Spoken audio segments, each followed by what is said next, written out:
Bulginaka, do you know that cybercrime is becoming a growing problem in Fiji? Cybercrime is defined as a crime in which a computer is the object of the crime, such as hacking and spamming. Cybercrime is also cyberbullying and using fake profiles to cause panic and spreading false news. If you're involved in this or know anyone who's committing these crimes, report them immediately. I'm Polly. And I'm Peter. We host the Traffic Jam Show on City FM. From 3 p.m. to 7 p.m. every weekday. Do the right thing. And Raminaka Fiji, in this bulletin, pharmacy ownership under the spotlight. Health Ministry works on changes. And Christchurch shooting survivor meets his savior. From the studios of FBC Suva, Edwin Nunn. There are fears that the pharmaceutical sector is heading towards becoming a monopoly in the near future. Concerns have been raised that the majority of pharmacies are already owned by at least two groups of businesses. It's been found that most are not adhering to the 2011 Pharmacy Professions Act. Fiji Pharmaceutical Society President Rinal Chand believes a monopolistic industry will lead to a non-competitive market and consumers losing their freedom of choice. If you have multiple pharmacies being owned by the same company, for example, you will have price which is the same across the board. Now, if a majority of the pharmacies in the country are belonging to one particular chain or two particular people, then of course there will be restriction in the choice that the consumer has. Chand believes if the industry does become a monopoly, it will affect the quality of medicines sold, and the sector will also put high price pressure on consumers. The Ministry of Health is aiming to adopt some cultural changes and values amongst its staff and continue to push for universal health coverage. The ministry launched its 5-year strategic plan yesterday aimed at addressing core issues such as improved amenities. Minister Dr. Ifiremi Wangainambete says it's crucial for health professionals to adopt the changes to strengthen the trust of Fijians in our health system. I want us as the Ministry of Health and Medical Services to bring about a change in the culture, to bring humanity back into this ministry, to see those values that are written here: accountability, excellence, inclusiveness, integrity. They are part and parcel of our culture. And I want to see us bring about that cultural change within the Ministry of Health. And that cultural change begins with me. 4 shrimp farms have been set up along the Rewa Delta as alternatives for Fijians largely dependent on harvesting and selling mangroves. Permanent Secretary for Forests Penem Balainambuli says the project was necessary as there was a growing fear of exploitation of mangroves. Balainambuli says these shrimp farms will generate huge incomes and they will carry out similar projects in other parts of Fiji where mangroves are constantly harvested. He also stressed the need for Fijians to obtain a license before harvesting mangroves. These shrimp farms, one can collect about $30,000 to $40,000 in 3 to 4 months.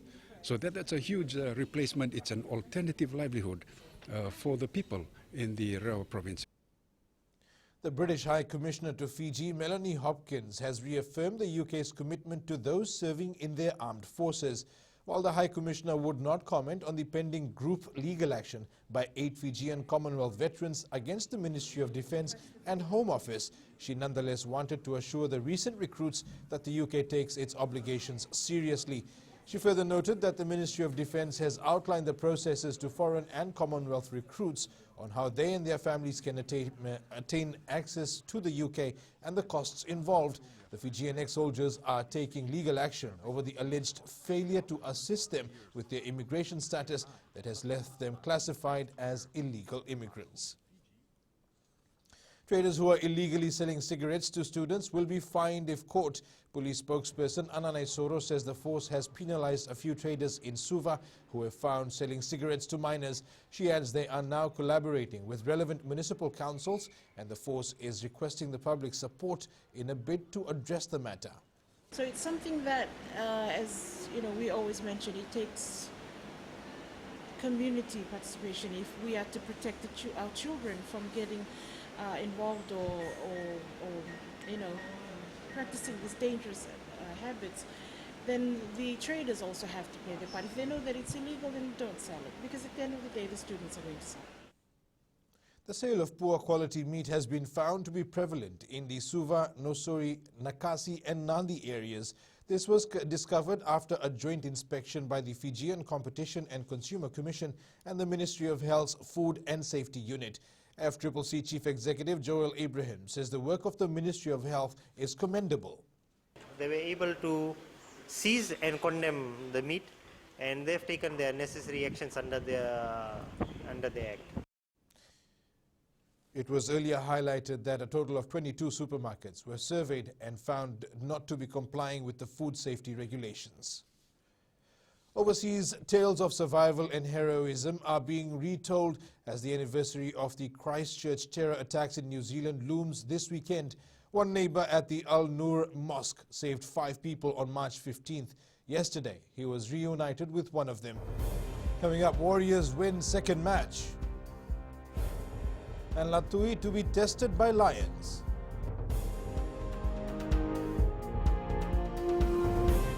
Oira na ngone na nonde inuni enda beisinga ni mataka. Mersusunga da kena loma dina kena mikron. Sakena ngau na mitaro bina nona baksanga ika wala loma taki na ngone. Dalabina oya wa meliki. Bulre oya wa Samuel Samuli. Nama kikirau enda bei mataka. Boniti kena bakarombuka. Ni boy tiri kalima na miniti me ono kina tiri na kaloko. Ena Radio Fiji One na ndomo ibiti. Indah pindah na mataka dan ramai na singabo.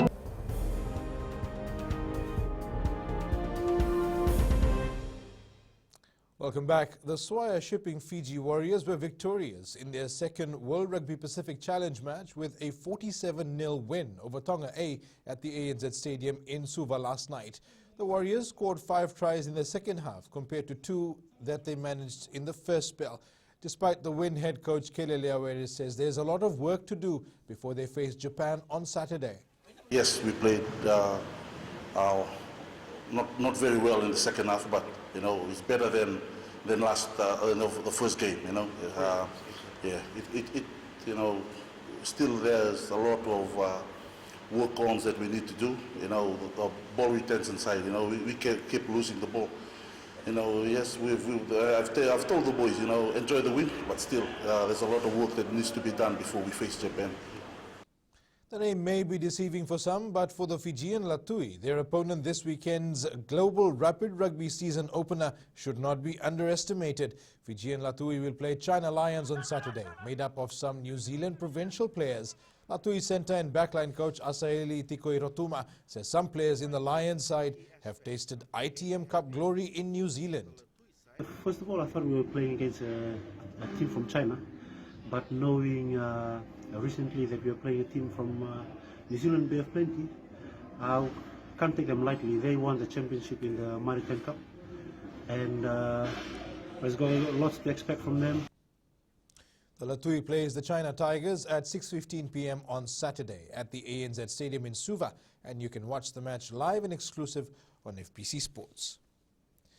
The Red Rock Rugby Club is planning a comeback for the 44th Fiji Bitter Maris Sevens at the ANZ Stadium in Suva next week. The Lamy-based side has returned after a lapse of 4 years, laced with new faces who are all eager to taste victory. Despite being out of the rugby circuit for a few years, Red Rock coach Sevanaya Toto is determined the new team will be a side to be reckoned with.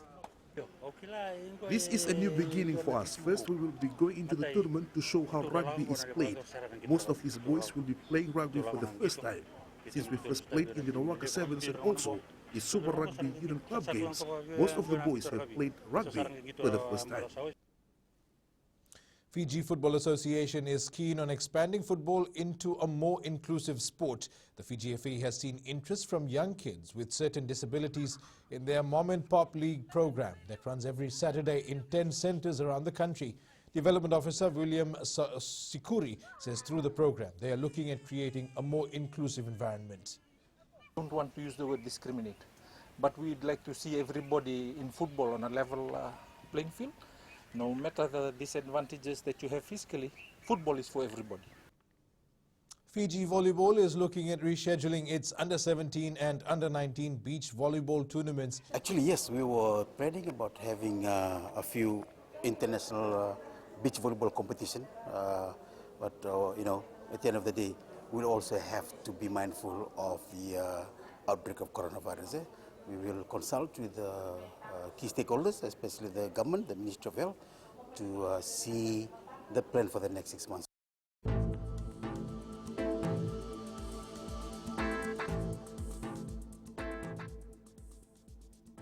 More showers and thunderstorms are forecast for the Fiji group today.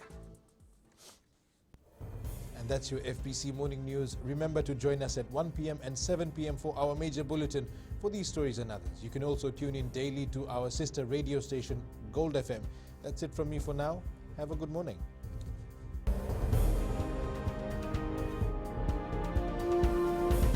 हमारे खूबसूरत देश Fiji में child abuse की घटनाएं आए दिन बढ़ रही हैं। क्यों बच्चों का मासूम बचपन अब्यूज का शिकार हो जाता है? अपने बच्चों की सुरक्षा का खास ख्याल रखें। उनसे बातचीत करें, उनके दोस्तों के बारे में जानें। आज के बच्चे देश का भविष्य है। मैं दीप्ति और मैं मोनिश, आपके हमसफर। शामिल हो जाए हमारे साथ मंडे टू फ्राइडे 5:45 AM से 10 AM तक रेडियो फिजी 2 देश की धड़कन पर।